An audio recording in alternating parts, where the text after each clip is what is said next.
তেতিয়া আপোনাৰ কাৰণে কি বস্তুৰ প্ৰয়োজন আপোনাতকৈ বেছি কোনে জানে? ভগৱান কৃষ্ণই।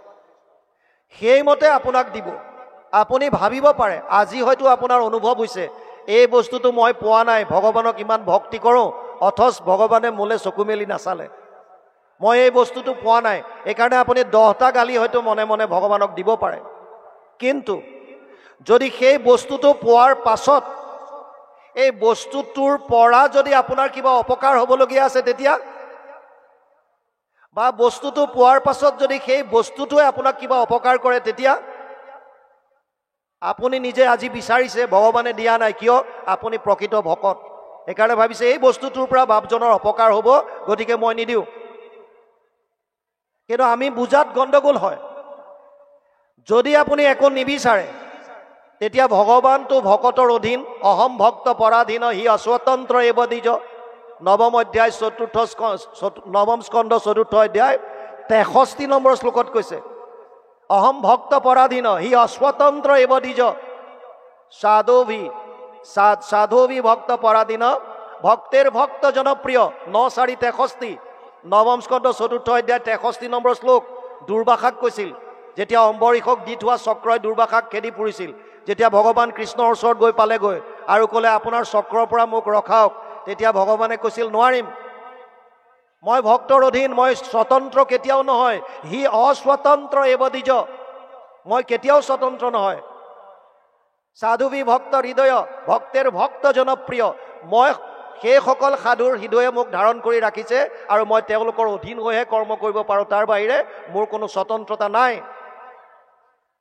গতিকে আপুনি যদি ভগৱানক ভক্তি কৰে শুদ্ধ সত্যৰূপে, তেতিয়া আপোনাৰ কাৰণে যিটো উপযুক্ত, যেতিয়া যিটো আপোনাৰ প্ৰাপ্য, সেইমতে ভগৱানে আপোনাক দি যাব, মাত্ৰ আপোনাৰ আস্থা আৰু বিশ্বাসটো ৰাখিলেই হ'ল। ইয়াত এইকাৰণে গোপাল চৰণ দিজে কৈছে, সগুণ ভকতি যত কৰি তাংক পৰিহাৰ, নিৰ্গুণক কৰিও আশ্ৰয়। দেখা কেন কৃপা কৰি আপুনি কহন্ত হৰি, ভকতিক কৰি নানা ভাগ, এতেকে নিৰ্গুণ ভক্তি ধৰিওক দৃঢ় কৰি, তেবে ঈশ্বৰক পাইবা লাগ। গোপাল চৰণ দিছে কৈছে, চোৱাচোন কেনেকৈ কৃপা কৰি ভগৱন্ত কপিল প্ৰভুৱে মাকক কোৱাৰ চলেৰে ভক্তিক নানা ভাগ কৰি ফঁহিয়াই আমাক বুজাই দিছে। কোনটো ভক্তি কেনেকুৱা, ভাৱৰ ওপৰত যে গোটেইখিনি ভক্তি নিৰ্ভীত হৈ আছে, ভাৱৰ ওপৰত যে ভিত্তি হৈ আছে, এই কথাখিনি সুন্দৰভাৱে বুজাই দিছে। সেইকাৰণে কৈছে, তুমি যদি ঈশ্বৰক পাব বিচাৰিছা, তেতিয়াহ'লে তুমি তেওঁৰ বস্তুবিলাকত বা ভোগবাদৰ বস্তুবিলাকৰ প্ৰতি আশা ত্যাগ কৰা। অৰ্জুন যেতিয়া সহায় ভিক্ষা খুজিবলৈ যায় কুৰুক্ষেত্ৰৰ যুদ্ধৰ প্ৰাক মুহূৰ্তত,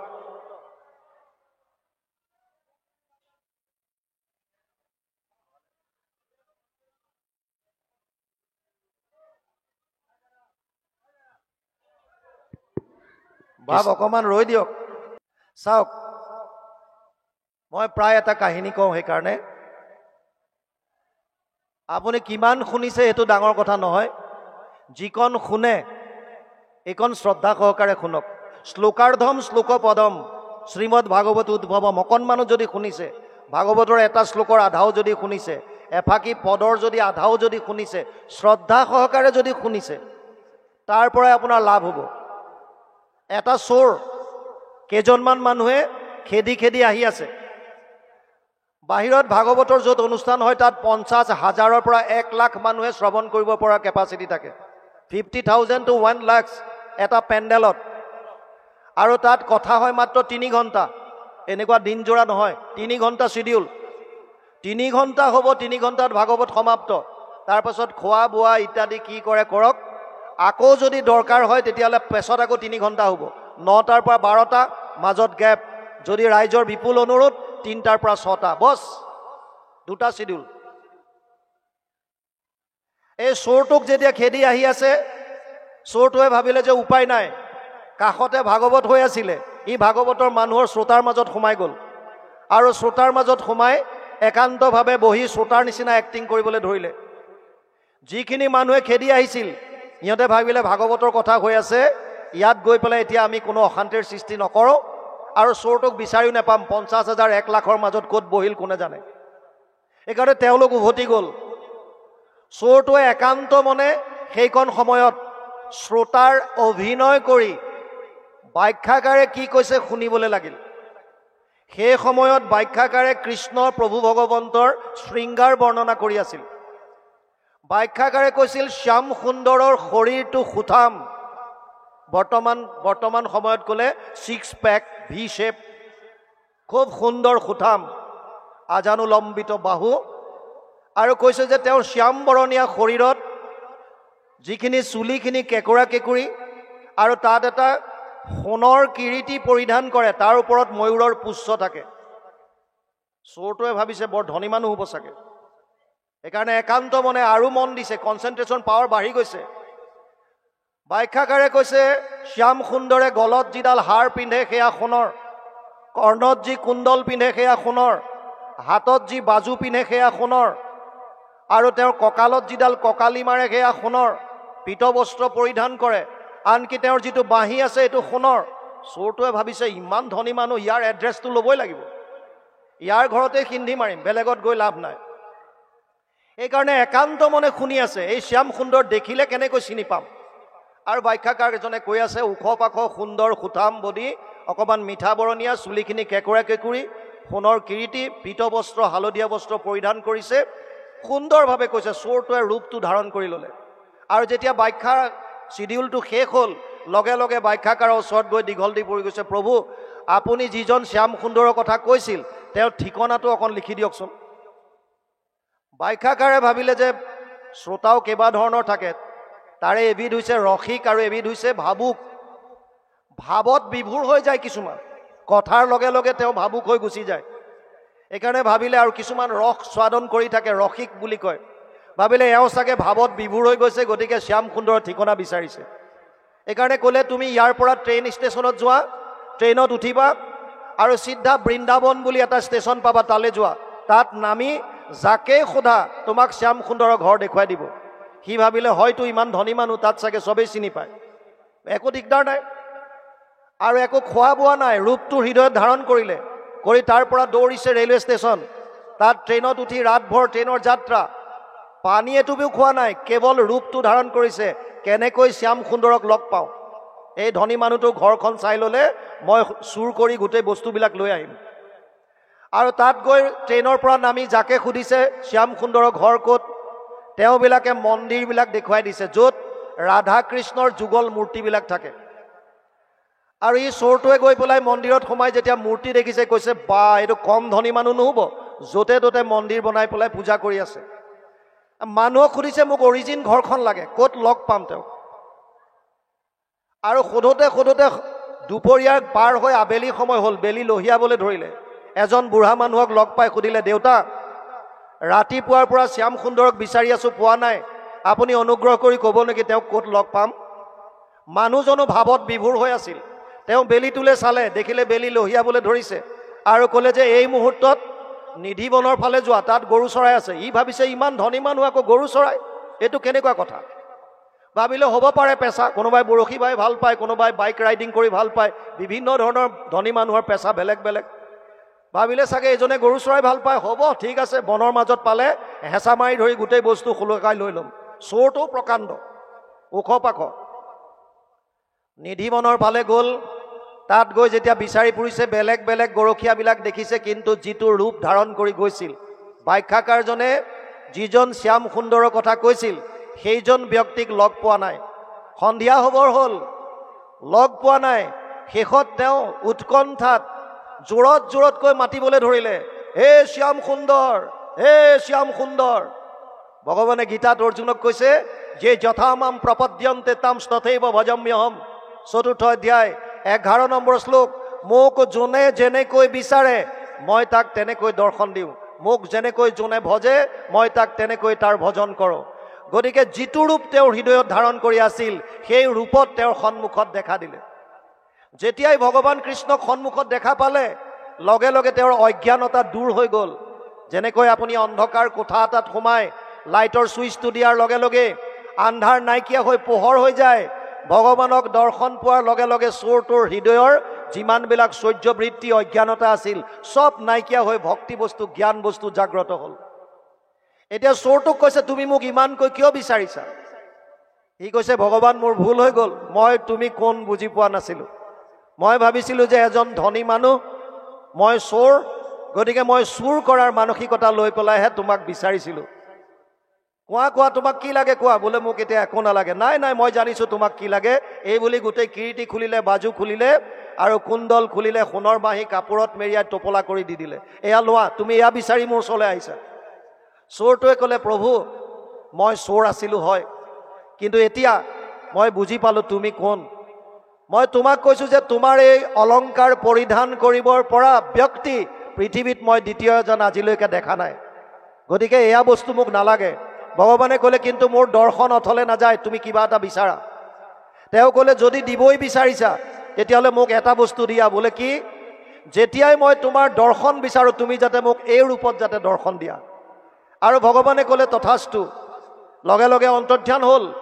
চোৰটো পুনৰ তাৰ পৰা দৌৰিছে, আকৌ ট্ৰেইনত উঠিছে, ৰাতভৰ ট্ৰেইনৰ যাত্ৰা, আৰু পাছদিনা আহি পেলাই ব্যাখ্যাকাৰজনৰ চৰণত দীঘল দি পৰিল আৰু ক'লে হে প্ৰভু ঈশ্বৰ, মই এটা চোৰ আছিলোঁ। কালি আপোনাৰ মুখেৰে শ্যাম সুন্দৰৰ বৰ্ণনা শুনি তেওঁৰ ঘৰত চুৰ কৰিবৰ কাৰণে আপোনাক ঠিকনা বিচাৰিছিলোঁ। আপুনি মোক বৃন্দাবনলৈ পঠিয়াই দিলে আৰু মই বৃন্দাবনত গ'লোঁ। কিন্তু অতি আচৰিত কথা, আপোনাৰ অকণমান সময় শ্ৰৱণ কৰিয়েই মই স্বচক্ষে ভগৱান কৃষ্ণৰ দৰ্শন পাই আহিছোঁ। ব্যাখ্যাকাৰজনে ক'লে অসম্ভৱ। কিয়? মই আজিলৈকে 1000 বাৰ ভাগৱতৰ ব্যাখ্যা কৰি ময়ে দেখা পোৱা নাই, তুমি কেনেকৈ দেখা পাবা? মই 1000 বাৰ ব্যাখ্যা কৰিলোঁ, ময়ে আজিলৈকে কৃষ্ণক স্বচক্ষে দেখা নাই। ই ক'লে সঁচাকৈ কৈছোঁ, মই আপোনাৰ পৰা অকণমান সময় শুনিছোঁ হয়, কিন্তু মই স্বচক্ষে দেখি আহিছোঁ। ব্যাখ্যাকাৰজনে হুক হুকাই কান্দিবলৈ ধৰিলে। চোৰটোৱে ক'লে যিহেতু তুমি মোক ভগৱানৰ দৰ্শন কৰাই দিলা, গতিকে আজিৰ পৰা তুমি মোৰ গুৰু হ'লা। অখণ্ড মণ্ডলাকাৰম ব্যাপ্তম য়েন চৰাচৰম তদ পদম দৰ্শিতম য়েন তস্मै শ্ৰী গুৰুৱে নমঃ। যিজনে অখণ্ড মণ্ডকালৰ কাৰত এই পৃথিৱীত ব্যাপ্তমান হৈ থকা ঈশ্বৰ কৃষ্ণৰ চৰণ পংকজ দৰ্শন কৰাই দিয়ে, সেইজন হৈছে গুৰু। গতিকে চোৰটোৱে ব্যাখ্যাকাৰজনক গুৰু বুলি সেৱা কৰিলে। ব্যাখ্যাকাৰজনে হুক হুকাই কান্দিছে। মোৰ হয়তো হৃদয়ত এতিয়াও কপটতা আছে, মলিনতা আছে, যাৰ কাৰণে মই ঈশ্বৰক দৰ্শন পোৱা নাই। চোৰটোৱে সুধিলে সঁচাকৈ আপুনি দেখা নাইনে? ব্যাখ্যাকাৰজনে ক'লে সঁচাকৈ নাই দেখা। তেতিয়া ক'লে মই আপোনাক দৰ্শন কৰাই দিম। আৰু তেওঁ ভগৱানক প্ৰাৰ্থনা কৰিলে, হে প্ৰভু তুমি মোক বৰ দিছিলা, যেতিয়াই মই তোমাৰ দৰ্শন ইচ্ছা কৰোঁ তুমি মোক দৰ্শন দিবা। আৰু সেইকাৰণে ভগৱানক একান্তভাৱে প্ৰাৰ্থনা কৰিলে, প্ৰভু এই মুহূৰ্তত মই তোমাৰ দৰ্শন পাব বিচাৰিছোঁ। আৰু ভগৱান ভকতৰ অধীন, লগে লগে তেওঁৰ সন্মুখত দৰ্শন দিলে। এতিয়া চোৰটোৱে ব্যাখ্যাকাৰক কৈছে, হে প্ৰভু আপোনাৰ ঈশ্বৰত ভগৱান ওচৰত সন্মুখত, আপুনি দৰ্শন কৰক। ব্যাখ্যাকাৰজনে চাইছে, একো দেখা নাই। কৈছে মই একো দেখা পোৱা নাই। কৈছে আপোনাৰ সন্মুখত মই দেখি আছোঁ। ব্যাখ্যাকাৰজনে হুক হুকাই কান্দিলে। চোৰটোৱে ভগৱানক সুধিলে, প্ৰভু যিজন গুৰুৰ কৃপাত তোমাৰ দৰ্শন লাভ কৰিলোঁ, সেইজন গুৰুৱে তোমাক দৰ্শন যদি নাপায় তেতিয়াহ'লে মোৰ জীৱনটো অথলে যাব। মোক অকণমান কৃপা কৰা যাতে মোৰ গুৰুজনাই তোমাৰ দৰ্শন পায়। ভগৱানে ক'লে তেওঁক হাতেৰে স্পৰ্শ কৰি দিয়া। চাওক, আমাৰ শৰীৰৰ 3টা বস্তুৰ দ্বাৰা শক্তি বাহিৰ হয়। এটা হৈছে চকু, এটা হৈছে হাতৰ তলুৱা, আৰু এটা হৈছে ভৰি। উদাহৰণ দি বুজাম। গান্ধাৰী যেতিয়া 99টা পুত্ৰ বধ হ'ল, গান্ধাৰীয়ে দুৰ্যোধনক কৈছিল, পুত্ৰ দুৰ্যোধন তই উলংগ হৈ মোৰ ওচৰলৈ আহ, গংগাত স্নান কৰি উলংগ হৈ মোৰ ওচৰলৈ আহগৈ। মই মোৰ চকুত বান্ধি থোৱা কাপোৰখন খুলি তোৰ শৰীৰত দৃষ্টি নিক্ষেপ কৰিম, আৰু তেতিয়া মোৰ দৃষ্টিৰ মোৰ যি শক্তি, এই শক্তিয়ে তোৰ সৰ্বশৰীৰ বজ্ৰময় কৰি তুলিব। ভীমৰ গদাই তোক একো কৰিব নোৱাৰে। আৰু সেই মৰ্মে দুৰ্যোধন সন্ধিয়া নদীত স্নান কৰি উলংগ হৈ আহিছিল মাকৰ ওচৰলৈ। বাটত পাই গ'ল ভগৱান কৃষ্ণই। ক'লে, দাদা দুৰ্যোধন এয়া কি দেখিছোঁ? আপুনি ইমান এজন যুৱৰাজ, ডাঙৰ এজন ল'ৰা, আৰু এনেকৈ আহিছে? বোলে মাৰ আদেশ, উলংগ হৈ যাবলৈ দিছে। ভগৱানে ক'লে যে মাকৰ দৃষ্টিততো সন্তান সদায় সৰু, কিন্তু দাদা দুৰ্যোধন তুমিতো জানা তুমি যুৱৰাজ, এনেকৈ কোনোবা যায়নে? অকণমান আৰ বেৰ কৰা। আৰু লগে লগে তেওঁ পাত আনি পেলাই উৰুৰ অংশটো এনেকৈ ঢাকি ল'লে। আৰু ঢাকি লোৱাৰ পাছত যেতিয়া গান্ধাৰীৰ ওচৰত যায়, গান্ধাৰীয়ে সোধে, পুত্ৰ দুৰ্যোধন আহিলানে? বোলে আহিলোঁ। ঠিক আছে, তেওঁ কাপোৰখন খুলি দুৰ্যোধনৰ শৰীৰত যেতিয়া দৃষ্টি নিক্ষেপ কৰিলে সমস্ত শৰীৰ বজ্ৰময় হ'ল, কিন্তু উৰুৰ অংশটো এনেকৈ থাকি গ'ল, যাৰ কাৰণে ভীমে উৰু ভংগ কৰাৰ সুবিধাকণ পালে। তাৰ মানে চকুৰ দ্বাৰা আমাৰ এটা শক্তি বাহিৰ হয়, আৰু এটা হৈছে হাতৰ পৰা। সৰু ল'ৰা ছোৱালীক জ্যেষ্ঠসকলে যেতিয়া আশীৰ্বাদ দিয়ে আমি কেনেকৈ দিওঁ? মূৰত হাতটো দি দিওঁ। কিয়? আমাৰ হাতৰ তলুৱাৰ দ্বাৰা এটা তৰংগ বাহিৰ হয়, যিটো শক্তি, এটা এনাৰ্জি এটা বাহিৰ হয়। আৰু এটা ভৰি, সেইকাৰণে জ্যেষ্ঠজনৰ চৰণ স্পৰ্শ কৰি পেলাই যিসকল নিম্ন সৰু সেইসকলে জ্যেষ্ঠজনৰ চৰণ স্পৰ্শ কৰি পেলাই সেৱা কৰে। কিয়? যাতে তেওঁলোকৰ যিটো ৱেভ, যিটো তৰংগ, যিটো বাগৰি আহিছে, সেইটো যাতে আমাৰ শৰীৰতো প্ৰবাহমান হৈ আমাকো যাতে শক্তিমন্ত কৰি তোলে। সেইকাৰণে ভগৱানে ক'লে তুমি তোমাৰ বাখ্যাকাৰজনৰ হাতত স্পৰ্শ কৰা। আৰু যেতিয়াই চোৰটোৱে বাখ্যাকাৰৰ হাতত স্পৰ্শ কৰিলে লগে লগে তেওঁ সন্মুখত সেইজন ভগৱান কৃষ্ণক দেখা পালে, যিজনৰ ৰূপ বৰ্ণনা, শৃংগাৰ বৰ্ণনা তেওঁ ভাগৱতৰ মাধ্যমেদি কৰি আছিল। আৰু লগে লগে ভগৱানক স্তুতি কৰিলে, প্ৰভু ভগৱন্তই তেওঁকো আশীৰ্বাদ কৰি তাৰ পৰা আঁতৰি গ'ল। সেইকাৰণে ইয়াত বৰ সুন্দৰভাৱে কৈছে, আপোনালোকে বেছিকৈ এইকাৰণে কথা বতৰা নাপাতিব, যিকণ সময় শুনে শ্ৰদ্ধা সহকাৰে শুনিব। অকণমান সময় যথেষ্ট হৈছে, আমিও আমাৰ তাঁতী বাপে অলপ সময় চলালে চলাব, আমি যামগৈ বনীয়া বাপৰ সতি। গতিকে এতিয়া আছে, ইয়াত কৈছে নমো নমো দীনবন্ধু কৃষ্ণদেৱ কৃপা সিন্ধু তজু পাৱে পখিলো শৰণ গুণময় ভক্তিচয় স্বপ্নটো নহওক মোৰ এহি মানে কৰহো প্ৰাৰ্থন। ইয়াত কবিয়ে কৈছে মোৰ যাতে এই গুণময় সগুণ ভক্তিসমূহ যাতে সপোনতো যাতে নাহে, যাতে মই কোনোদিন নিবিচাৰোঁ, এনেকুৱা এটা মোক যাতে কৃপা কৰা। কিন্তু তজু পদে নতি একান্ত সপ্ৰেম ৰতি ৰৌক মোৰ নৌকান কাম সমজ্যাৰ যতজন হওক মাধৱক মন ডাক চাৰি বোলা ৰাম ৰাম। কিন্তু তোমাৰ পদত যাতে সদায় মোৰ যাতে নমস্কাৰ থাকে, সপ্ৰেম ৰতি যাতে থাকে, বেলেগৰ প্ৰতি যাতে মোৰ মন নাযায়, এইকণ যাতে কৃপা কৰা, এই বুলি ভাবি এইটো অধ্যায় ইমানতে শেষ কৰিছে। বাপ বান্ধৱ আই মাতৃ সমস্ত কেইটালৈকে আপোনালোকে শুনাৰ কথা ভাবিছে? সামৰি দিওঁ নেকি? ভাওনা আছে, তেতিয়াহ'লে আমি সামৰি দিয়াই ভাল। ইয়াতে অধ্যায় পৰিছে নহয় জানো? এনেৰো চাওক, মানুহৰ এটা বৈঠকত শুনি পেলাই গ্ৰহণ কৰিব পৰা শক্তি কেৱল 45 মিনিট। 3 ঘণ্টা সময় আমাৰ শ্ৰদ্ধাৰ বনীয়া বাপে আপোনালোকক অলৰেডি শুনালে। 45 মিনিট মাত্ৰ আমি এটা বৈঠকত যদি শুনো, তেতিয়া আমাৰ ৰিচিপশ্যন পাৱাৰ মানে গ্ৰহণ কৰিব পৰা শক্তিটো আছে। সেইকাৰণে স্কুল কলেজৰ পিৰিয়ডবিলাক 45 মিনিটছৰ হয়। ইয়াতকৈ যদি বেছি হয়, তেতিয়া আমাৰ তাৰ সেই বুঢ়ী মানুহগৰাকীৰ নিচিনা হ'ব, যি 90 বছৰ বয়সত কোৰ্টত ডিভোৰ্চ বিচাৰি গৈছে। জাজে সুধিছে আইতা কিমান বয়স হৈছে? বোলে 90 বছৰ হ'ল বোপাই। এই 90 বছৰ বয়সত আপুনি ডিভোৰ্চ বিচাৰি আহিছে কিয়? বোলে মানুহটোৰ লগত আৰু থাকিব নোৱাৰো। মানুহটো ক'ত আছে? কোৰ্টৰ বেলেগ এফালে দেখুৱাই দিছে, বুঢ়া মানুহ এজন লাখুটি লৈ বহি আছে, হাতটো কঁপি আছে।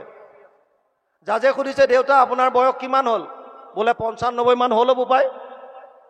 জাজে কৈছে 95 বছৰত আপোনাক ডাইভোৰ্চ বিচাৰি আপুনি আহিছে? ডিভোৰ্চ লাগে আপোনাক? বুঢ়াই কৈছে ধাত মোক নালাগে, হে মৰতি ক'ত কি লাগে, মোক লৈ আহিছে কাৰণে আহিছোঁ। জাজে ক'লে অ' আইতা আপোনাৰ মানুহটোকচোন ডিভোৰ্চ নালাগে। বুঢ়ীয়ে কৈছে তেওঁক কিয় লাগিব? কষ্টটো কোনে পাইছে, তেওঁ পাইছেনে মই? জাজে সুধিছে আপুনি এনেকুৱা কি কষ্ট পাইছে? কৈছে মানুহটোৱে যিমান গালি খপনি পাৰে চব মই শুনো। অ' এইটোত আপুনি ডিভোৰ্চ নাপায় কিয়? এই গিৰিয়েক ঘৈণীয়েকৰ মাজত এইবিলাক হৈয়ে থাকে। কেতিয়াবা মানুহটোৱে গালি পাৰিলে আপুনি শুনিলে, কেতিয়াবা আপুনি গালি পাৰিব মানুহটোৱে শুনিব। বুঢ়ীয়ে কৈছে সমস্যা তাতে। কি সমস্যা? মানুহটোৱে কাণেৰে কম শুনে। জাজে কৈছে এইটোতো আপুনি ডিভোৰ্চ নাপায় কিয়? আজিকালি মেচিন পায় নহয়, হিয়াৰিং এড পায়। হিয়াৰিং এড আনি দিলে হ'ল, মেচিন এটা কাণেৰে শুনা। বুঢ়ীয়ে কৈছে মেচিন আনি দিছোঁ। জাজে কৈছে তেতিয়া সমস্যা কি?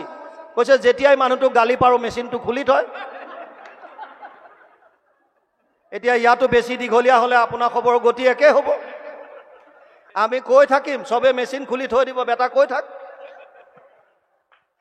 সেইকাৰণে আমাৰ বনীয়া বাবাও ইংগিত দিছে যে আৰু দীঘলীয়া কৰিব নালাগে।